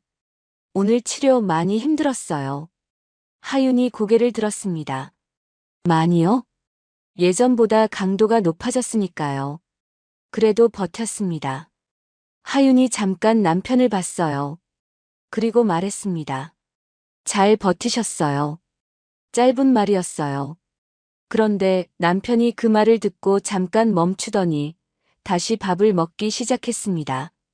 아무 말도 안 했지만 아까 치료실에서처럼 눈빛이 조금 달라져 있었어요. 식사가 끝나고 하윤이 방으로 올라가면서 계단 중간쯤에서 잠깐 멈췄습니다. 아래층에서 남편이 혼자 거실에 남아있는 게 느껴졌어요. 불빛이 새어나오고 있었습니다. 하윤은 다시 걸어 올라갔어요. 방에 들어와 문을 닫고 탁자 위 어머니 사진을 바라봤습니다. 그리고 노트를 펼쳐 오늘 날짜를 적었어요. 치료 기록을 쓰고 나서 마지막에 짧게 한 줄을 덧붙였습니다. 오늘부터는 다르다. 이건 내가 선택한 자리다. 펜을 내려놓고 불을 껐어요. 창밖에는 별이 떠 있었습니다. 어젯밤보다 훨씬 많은 별이었어요. 하윤은 그것들을 잠깐 바라보다가 눈을 감았습니다. 이번에는 잠이 왔어요. 깊고 조용한 잠이었습니다. 선택을 한 사람은 달라집니다. 하윤이 딱 그랬어요. 가방을 꺼냈다가 다시 밀어넣던 그날 밤 이후로 하윤의 태도가 조금씩 바뀌었습니다. 치료를 대하는 방식부터 달라졌어요. 예전에는 정해진 순서대로 하고 기록하고 끝내는 식이었다면 이제는 달랐습니다. 남편의 상태를 더 세밀하게 들여다보기 시작했어요. 오늘은 어느 부위가 어떻게 반응하는지, 어제보다 나아진 게 있는지 없는지. 치료 중에 남편의 표정을 더 자주 살폈고 무리가 될 것 같으면 먼저 속도를 줄였습니다. 남편도 그걸 느꼈는지 하윤에게 말을 거는 횟수가 조금씩 늘었어요. 두 사람 사이의 공기가 달라지고 있었습니다. 무겁고 팽팽하던 것이 조금씩 느슨해지는 것 같았어요. 완전히 편안해진 건 아니었지만 적어도 서로의 존재가 불편하지 않은 정도는 됐습니다. 식사 자리에서 짧게 대화를 나누기도 했고 치료가 끝난 뒤 잠깐 창밖을 같이 바라보며 날씨 이야기를 하기도 했어요. 사소하고 별것 아닌 것들이었지만 그런 것들이 쌓여가고 있었습니다. 그러던 어느 날 오전이었어요. 치료를 막 시작하려던 참이었는데 하윤의 휴대폰이 울렸습니다. 모르는 번호였어요. 보통은 모르는 번호는 잘 받지 않는 편이었는데 그날은 왠지 받았습니다. 전화기를 귀에 갖다 대자 중년 여성의 목소리가 들렸어요. 목소리가 빠르고 다급했습니다. 차 회장님이 쓰러지셨어요. 지금 상태가 좋지 않으십니다. 빨리 오셔야 할 것 같아요. 하윤은 순간 멈췄습니다. 시아버지가 쓰러졌다는 말이었어요. 전화기 너머에서 장소를 알려줬는데 저택에서 차로 20분쯤 거리에 있는 곳이었습니다. 하윤은 남편에게 양해를 구하고 서둘러 나갔어요. 현관을 나서면서 잠깐 이상하다는 생각이 스쳤습니다. 시아버지가 쓰러지셨다면 병원으로 갔을 텐데 왜 저택으로 연락이 오지 않고 하윤에게 직접 연락이 온 걸까요? 그리고 그 번호는 누구 번호였을까요? 하지만 다급한 마음이 그 의문보다 앞섰습니다. 일단 가봐야 한다는 생각뿐이었어요. 저택 앞에 세워진 차에 올라탔습니다. 가정부가 부른 차량이라고 했어요. 뒷좌석에 앉으니 차가 바로 출발했습니다. 기사는 아무 말이 없었어요. 앞만 보고 운전했습니다. 하윤은 창밖을 내다보며 길을 확인했어요. 처음에는 아는 방향으로 가는 것 같았는데 20분이 지나도 목적지에 도착하지 않았습니다. 30분이 됐어요. 하윤이 고개를 들었습니다. 어디로 가는 거예요? 기사가 대답하지 않았어요. 그 순간 차가 갑자기 방향을 꺾었습니다. 아는 길이 아니었어요. 외진 쪽으로 빠지는 것 같았습니다. 하윤이 문 손잡이를 당겼어요. 잠겨 있었습니다. 중앙 잠금 장치가 걸려 있었어요. 가슴이 쿵 내려앉았습니다. 차는 한동안 달리다가 낡은 건물 앞에 멈췄어요. 공장이었던 것 같은 건물이었는데 유리창은 깨져 있었고 벽에는 녹이 슬어 있었습니다. 주변에 아무것도 없는 곳이었어요. 인적이 없었습니다. 기사가 내려서 뒷문을 열었어요. 다른 남자 둘이 기다리고 있었습니다. 하윤이 저항하려 했지만 역부족이었어요. 두 팔이 붙잡히고 눈이 가려졌습니다. 발이 땅에서 떨어졌어요. 눈이 가려진 채로 어딘가를 이동했습니다. 발소리가 텅 빈 공간에 울렸어요. 바닥이 콘크리트인 것 같았습니다. 냄새가 났어요. 기름 냄새와 녹냄새가 섞인 오랫동안 사람이 없었던 공간의 냄새였습니다. 걸음을 옮기다가 멈추더니 등 뒤로 손이 묶였어요. 의자에 앉혀졌습니다. 눈을 가린 천이 벗겨졌어요. 넓고 텅 빈 창고였습니다. 천장이 높았고 깨진 창문으로 빛이 비스듬하게 들어오고 있었어요. 먼지가 빗속에서 떠다녔습니다. 하윤은 눈을 깜빡이며 주변을 살폈어요. 출구는 뒤쪽에 하나 있는 것 같았습니다. 창문은 너무 높아서 닿을 수 없었어요. 그때 발소리가 들렸습니다. 천천히 여유 있는 발소리였어요. 하윤이 소리나는 쪽으로 고개를 돌렸습니다. 차태준이었어요. 사진에서 봤던 그 얼굴이었습니다. 저택 앞에 차를 타고 왔던 그 남자였어요. 실제로 보니 사진보다 더 컸습니다. 키도 크고 어깨도 넓었어요. 코트를 걸치고 있었는데 손을 주머니에 넣은 채 천천히 걸어왔습니다. 표정은 차분했어요. 화가 난 것도 흥분한 것도 아니었습니다. 그게 더 섬뜩했어요. 차태준이 하윤 앞에 멈춰 서서 내려다봤습니다. 여기까지 온 게 문제였어요, 형수님. 목소리가 낮고 부드러웠어요. 그런데 그 부드러움 안에 날이 서 있었습니다. 준혁이 옆에 있으면 위험해져요. 형수님도 준혁이도요. 하윤은 그를 똑바로 바라봤습니다. 무섭지 않다고 하면 거짓말이었어요. 심장이 빠르게 뛰고 있었습니다. 하지만 시선을 내리깔지는 않았어요. 무슨 말을 하려는 거예요? 차태준이 천천히 몸을 돌려 창고 안을 한 바퀴 둘러봤어요. 그러더니 다시 하윤을 바라봤습니다. 조용히 떠나세요. 준혁이 곁에서 물러나면 아무 일도 없을 거예요. 아버님 빚도 다른 방법을 찾아드릴 수 있어요. 하윤이 대답하지 않았어요. 차태준의 눈을 바라보면서 속으로 생각했습니다. 이 사람이 이렇게까지 나온다는 건 남편이 회복되는 것을 정말로 두려워한다는 뜻이었어요. 기억이 돌아오는 것도 다시 일어서는 것도 전부 이 사람에게는 위협이었을 거였습니다. 차태준이 한 걸음 더 가까이 다가왔어요. 목소리가 조금 낮아졌습니다. 다시 한번 말할게요. 거기 계속 있으면 다쳐요.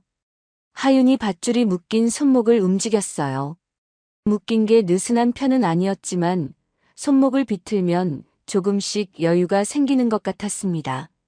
하윤은 겉으로는 가만히 앉아 있으면서 손목을 조금씩 움직였어요. 차태준이 부하에게 뭔가를 지시하더니 창고 반대편으로 걸어갔습니다. 전화를 하는 것 같았어요. 목소리가 낮아서 내용은 들리지 않았습니다. 하윤은 그 틈을 이용해 손목을 더 세게 비틀었어요. 밧줄이 살을 파고들었지만 참았습니다. 조금씩 여유가 생겼어요. 전화를 마친 차태준이 돌아오면서 말했습니다. 아직 준혁이는 몰라. 시간이 있어. 그 말이 오히려 하윤의 마음을 단단하게 만들었어요. 남편이 모른다는 말, 혼자 있다는 말. 하윤은 손목의 밧줄을 마지막으로 힘껏 비틀었습니다. 밧줄이 조금 풀렸어요. 완전히 빠지지는 않았지만 한 손이 조금 자유로워졌습니다. 차태준이 하윤 앞에 다시 서면서 말했어요. 결정했어요? 하윤이 고개를 들고 그를 바라봤습니다. 그리고 단호하게 말했어요. 아니요. 차태준의 눈빛이 싸늘해졌어요. 그 순간 하윤이 풀린 손으로 의자 팔걸이를 짚고 몸을 일으키려 했습니다. 하지만 옆에 있던 부하가 재빠르게 어깨를 눌렀어요. 하윤이 다시 의자에 주저앉았습니다. 밧줄이 다시 단단하게 묶였어요. 차태준이 한숨을 내쉬었습니다. 귀찮다는 듯한 표정이었어요. 기다려봐요. 어차피 선택하게 될 테니까. 발소리가 멀어졌습니다.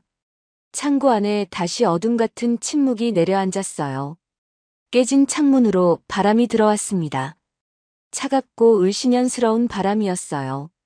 하윤은 의자에 앉은 채로 숨을 골랐습니다.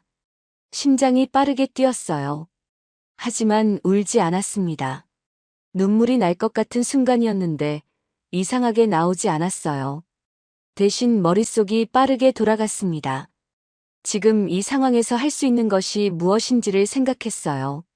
창고 밖 어딘가에서 바람 소리가 났습니다. 나뭇가지가 흔들리는 소리였어요. 하윤은 그 소리를 들으며 눈을 가늘게 떴습니다. 저택에 남아있는 남편이 생각났어요. 지금쯤 치료 시간이 한참 지났을 거였습니다. 하윤이 돌아오지 않는다는 걸 알아챘을 거였어요. 그 사람이 어떤 표정을 하고 있을지 하윤은 알 것 같았습니다. 그 표정을 생각하자 이상하게 마음이 더 단단해졌어요. 기다려야 했습니다. 그리고 버텨야 했어요. 하윤은 등을 의자 등받이에 기대고 눈을 감았습니다. 떨리는 손을 무릎 위에 모으고 숨을 천천히 들이마셨어요. 내쉬었습니다. 다시 들이마셨어요. 창고 밖에서는 바람이 계속 불고 있었습니다. 저택은 조용했습니다. 오전 치료 시간이 한참 지났는데도 하윤이 돌아오지 않았어요. 남편은 처음에는 그냥 기다렸습니다. 하윤이 잠깐 볼 일이 있어서 나간 거겠거니 했어요. 하지만 1시간이 지나고 2시간이 지나도 인기척이 없었습니다. 가정부에게 물어봤더니 아침에 전화를 받고 급히 나갔다는 말만 돌아왔어요. 어디로 갔는지는 모른다고 했습니다. 남편이 휴대폰을 들어 하윤에게 전화를 걸었어요. 신호는 갔습니다. 하지만 받지 않았어요. 1번, 2번, 3번. 계속 신호만 가다가 끊겼습니다. 남편은 휴대폰을 무릎 위에 내려놓고 창밖을 바라봤어요. 정원에 바람이 불고 있었습니다. 나뭇가지들이 흔들렸어요. 뭔가 잘못됐다는 느낌이 왔습니다. 남편은 그 느낌을 억누르려 했어요. 별일 없을 거라고 스스로에게 말했습니다. 하지만 느낌은 사라지지 않았어요. 오히려 시간이 갈수록 더 선명해졌습니다. 가슴 안쪽이 조여드는 것 같았어요. 이유를 설명할 수 없는 불안이었습니다. 그때였어요. 현관 쪽에서 다급한 발소리가 들렸습니다. 가벼운 발소리였어요. 남편이 고개를 돌리자 서린이 숨을 헐떡이며 거실로 들어오고 있었습니다. 평소에는 조심스럽고 차분한 아이였는데 그날은 달랐어요. 얼굴이 창백했고 눈이 충혈되어 있었습니다. 서린이 오빠 앞에 무릎을 꿇었어요. 갑작스러운 행동이었습니다. 남편이 당황해서 몸을 앞으로 기울였어요. 서린아, 왜 이래? 서린의 눈에서 눈물이 흘렀습니다. 참으려고 했는지 입술을 깨물었는데 소용이 없었어요. 오빠, 나 잘못했어. 진작 말했어야 했는데. 미안해. 남편이 아무 말도 하지 않았습니다. 서린을 바라보는 눈이 조용해졌어요. 서린이 가방에서 봉투를 꺼냈습니다. 두툼한 봉투였어요. 그 안에서 작은 메모리 카드를 꺼내 남편 앞에 내밀었어요. 이거 봐야 해. 오빠 사고 있던 날 블랙박스야. 저택 안에 있는 작은 서재였어요. 서린이 노트북을 켜고 메모리 카드를 연결했습니다. 남편은 휠체어를 노트북 앞으로 바짝 당겼어요. 화면이 열리고 영상이 시작됐습니다. 밤이었어요. 산길이었습니다. 차량 앞 유리 너머로 가드레일이 보였고 헤드라이트 불빛이 도로를 비추고 있었어요. 처음에는 그냥 평범한 주행 영상 같았습니다. 그런데 2분쯤 지났을 무렵이었어요. 내리막길에 접어들면서 차량 속도가 빨라지기 시작했습니다. 브레이크 등이 켜지지 않았어요. 속도가 계속 올라갔습니다. 그 다음 장면에서 차가 가드레일을 들이받았고 영상이 크게 흔들리다가 멈췄어요. 남편이 화면을 바라보는 눈이 달라졌습니다. 영상이 끝났어요. 서린이 다음 파일을 열었습니다. 이번에는 영상이 아니라 사진이었어요. 차량 하부 사진이었는데 브레이크 오일 라인이 찍혀 있었습니다. 그 라인이 끊겨 있었어요. 끊긴 단면이 날카로웠습니다. 자연스럽게 닳아서 끊어진 게 아니었어요. 잘린 것이었습니다. 남편의 손이 무릎 위에서 천천히 쥐어졌어요. 손등에 힘줄이 도드라졌습니다. 그 순간이었어요. 머릿속 어딘가에서 무언가가 흔들리기 시작했습니다. 처음에는 아주 희미했어요. 뿌연 안개 속에서 뭔가가 움직이는 것 같은 느낌이었습니다. 그러더니 조금씩 윤곽이 생겨났어요. 빗소리였습니다. 밤 빗소리. 그리고 핸들을 잡은 손. 내리막길에서 브레이크를 밟았는데 아무 반응이 없던 그 순간의 공포. 발로 브레이크를 짓누르고 또 눌렀는데 차는 그냥 달려가던 것. 가드레일이 눈앞으로 달려오던 것. 그리고 그 다음에는 아무것도 없었어요. 남편의 숨이 가빠졌습니다. 가슴이 빠르게 오르내렸어요. 눈을 감았다가 떴습니다. 다시 감았다가 떴어요. 눈빛이 달라지고 있었습니다. 흐릿하게 가라앉아 있던 눈빛이 아니었어요. 뭔가가 깨어나고 있었습니다. 그리고 또 다른 장면이 떠올랐어요. 사고 이틀 전이었습니다. 주차장이었어요. 어두운 주차장에서 누군가와 마주쳤던 장면이었습니다. 그 사람의 얼굴이 안개 속에서 천천히 모습을 드러냈어요. 익숙한 얼굴이었습니다. 자주 봤던 얼굴이었어요. 차태준이었습니다. 남편의 눈이 크게 떠졌어요. 숨을 한 번 크게 들이마셨습니다. 그리고 아주 낮게 거의 혼잣말처럼 내뱉었어요. 내가 당한 거야. 서린이 울음을 참으며 고개를 끄덕였습니다. 방 안에 잠시 침묵이 흘렀어요. 남편은 아무 말도 하지 않았습니다. 그냥 앞을 바라보고 있었어요. 하지만 그 눈빛은 이전과 완전히 달랐습니다. 10달 동안 가라앉아 있던 무언가가 수면 위로 올라온 것 같았어요. 날카롭고 선명한 눈이었습니다. 오래전에 후계자로 불리던 시절의 눈이었어요. 남편이 천천히 입을 열었습니다. 하윤 씨 지금 어디 있어? 서린이 울먹이며 대답했어요. 그게 오늘 아침에 나갔는데 연락이 안 돼. 태준이 쪽 사람들이 움직인 것 같아. 남편의 표정이 굳었습니다. 그리고 바로 휴대폰을 들었어요. 전화를 걸었습니다. 신호가 2번 가더니 연결됐어요. 남편이 낮고 단호한 목소리로 말했습니다. 나야. 지금 당장 하윤 씨 위치 추적해. 오늘 아침 이후로 연락이 끊겼어. 차태준 쪽 움직임도 전부 파악하고. 전화를 끊고 다시 한 통을 더 걸었어요. 이번에도 짧게 지시를 내렸습니다. 예전에 함께 일했던 사람들인 것 같았어요. 말투가 달라져 있었습니다. 조심스럽고 느린 말투가 아니었어요. 빠르고 정확하고 군더더기가 없었습니다. 서린이 멍하니 오빠를 바라봤어요. 10달 만에 처음 보는 오빠의 모습이었습니다. 아니, 어쩌면 이게 진짜 오빠의 모습이었는지도 몰랐어요. 남편이 서린을 봤습니다. 블랙박스 원본이랑 사진, 전부 안전한 데 보관해. 지금 당장. 서린이 고개를 끄덕이고 노트북을 닫았어요. 남편이 휠체어를 돌렸습니다. 거실로 나가려는 것 같았어요. 그런데 복도에서 잠깐 멈췄습니다. 휠체어 바퀴를 두 손으로 잡았어요. 그리고 천천히 상체를 앞으로 기울였습니다. 팔에 힘을 줬어요. 손잡이를 잡으려는 것 같았습니다. 떨렸어요. 팔이 버티질 못하고 다시 휠체어에 주저앉았습니다. 한 번 더 시도했어요. 이를 악물고 팔로 온몸을 밀어 올렸습니다. 한쪽 다리에 미세하게 힘이 들어갔어요. 바닥에 닿을 듯 말 듯한 상태였습니다. 그러다 다시 내려앉았어요. 아직이었습니다. 몸이 아직 따라주지 않았어요. 남편이 짧게 숨을 내쉬었습니다. 그리고 다시 휠체어 바퀴를 잡고 복도를 나아갔어요. 빠르게 그리고 힘있게요. 서린이 그 뒷모습을 바라보다가 다시 눈물을 훔쳤습니다. 이번에는 슬픔이 아니었어요. 오래 기다렸던 것을 마침내 보게 된 사람의 눈물이었습니다. 거실 창가에 도착한 남편이 창밖을 바라봤어요. 바람이 불고 있었습니다. 정원의 나무들이 세차게 흔들렸어요. 하늘은 구름이 잔뜩 끼어 있었습니다. 남편의 눈에 그 풍경이 담겼어요.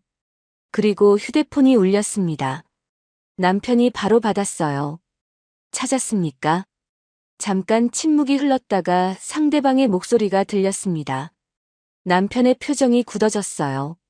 그리고 낮고 단단하게 말했습니다. 출발해요. 차가 출발했습니다.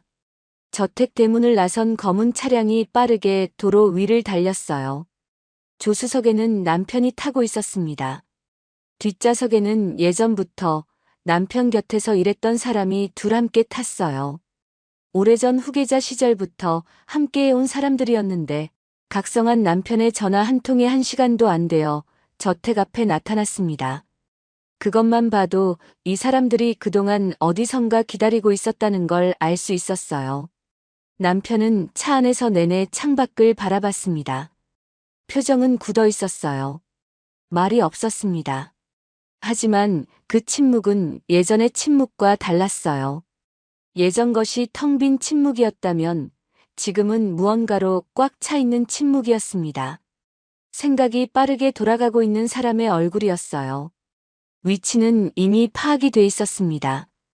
도심에서 벗어난 외진 공단 지역이었어요. 오래전에 문을 닫은 공장들이 몰려있는 곳이었는데 사람 발길이 끊긴 지 오래된 곳이었습니다. 차가 그쪽으로 방향을 잡고 달리는 동안 남편은 전화를 2통 더 했어요. 짧고 정확한 지시였습니다. 군더더기가 없었어요. 창고는 공단 안쪽 깊숙이 있었습니다. 차가 멈추고 문이 열렸어요. 남편이 내렸습니다. 휠체어를 펼치고 올라탔어요. 바퀴가 고르지 않은 아스팔트 위를 굴렀습니다. 군데군데 금이 간 바닥이었고 잡초가 틈새마다 올라와 있었어요. 바람이 불었습니다. 썰렁하고 을씨년스러운 바람이었어요. 창고 건물이 보였습니다. 녹슨 철문이 달린 낡은 건물이었어요. 깨진 유리창으로 안쪽이 어두컴컴하게 보였습니다. 남편이 그 앞에 멈췄어요.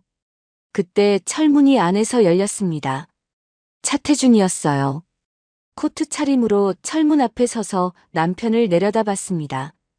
표정이 놀란 것 같으면서도 어딘가 비웃는 기색이 섞여 있었어요. 왔네요. 이렇게 빨리 올 줄은 몰랐는데. 차태준의 목소리는 여전히 낮고 부드러웠습니다. 하지만 그 안에 긴장이 담겨 있었어요. 눈이 남편을 빠르게 훑었습니다. 휠체어에 앉아있는 사람을 보면서 아직 자신이 유리하다고 판단하는 것 같았어요. 남편이 차태준을 올려다봤습니다. 그 눈빛이 달랐어요. 10달 동안 한 번도 보이지 않았던 눈빛이었습니다. 차갑고 선명하고 흔들림이 없었어요.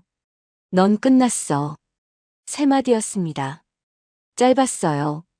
하지만 그 세 마디가 공기를 흔들었습니다. 차태준의 표정이 처음으로 미세하게 굳었어요. 아직 안 끝났어요. 증거가 있어야 끝나는 거 아닌가요? 차태준이 천천히 한 걸음 내려왔습니다. 여유를 보이려는 것 같았어요. 하지만 발걸음이 평소보다 조금 빠른 것을 남편은 놓치지 않았습니다. 블랙박스 원본은 이미 우리 손에 있어. 브레이크 라인 사진도. 그리고 네가 사고 이틀 전에 나를 만난 것도 기억났어. 차태준의 얼굴에서 여유가 빠져나갔습니다. 눈이 빠르게 움직였어요. 뭔가를 계산하는 눈이었습니다. 그 순간이었어요. 뒤에서 기다리고 있던 남편 쪽 사람들이 빠르게 움직였습니다. 차태준이 뒤로 물러서려 했지만 이미 늦었어요. 양쪽에서 팔이 잡혔습니다. 차태준이 몸부림을 쳤어요. 하지만 두 사람을 당해내지 못했습니다. 남편이 휠체어를 밀어 철문 안으로 들어갔어요.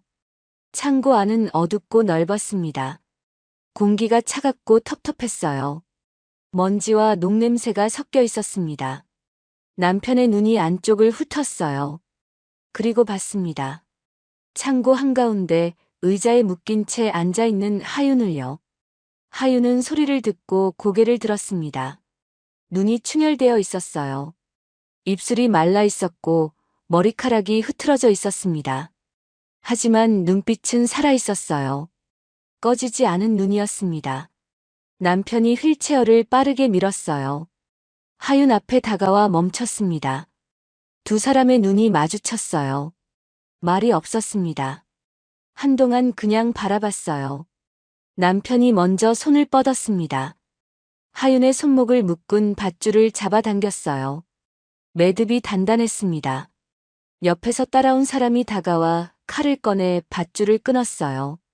밧줄이 풀리는 순간 하윤의 손이 떨렸습니다. 손목에 자국이 나 있었어요. 붉게 패인 흔적이었습니다. 남편이 그걸 봤어요. 손으로 하윤의 손목을 감쌌습니다. 아무 말도 하지 않았어요.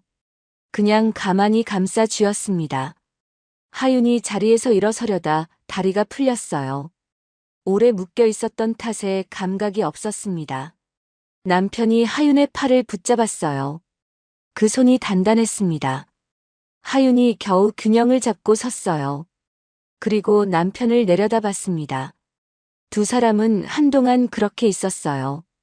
차갑고 낡은 창고 한가운데 어둠 속에서요. 창고 밖에서 경찰차 사이렌 소리가 울렸습니다. 남편이 미리 신고를 해둔 것이었어요. 파란 불빛이 깨진 창문 사이로 번쩍이며 들어왔습니다. 발소리들이 빠르게 다가오더니 철문이 열렸어요. 제복을 입은 사람들이 안으로 들어왔습니다.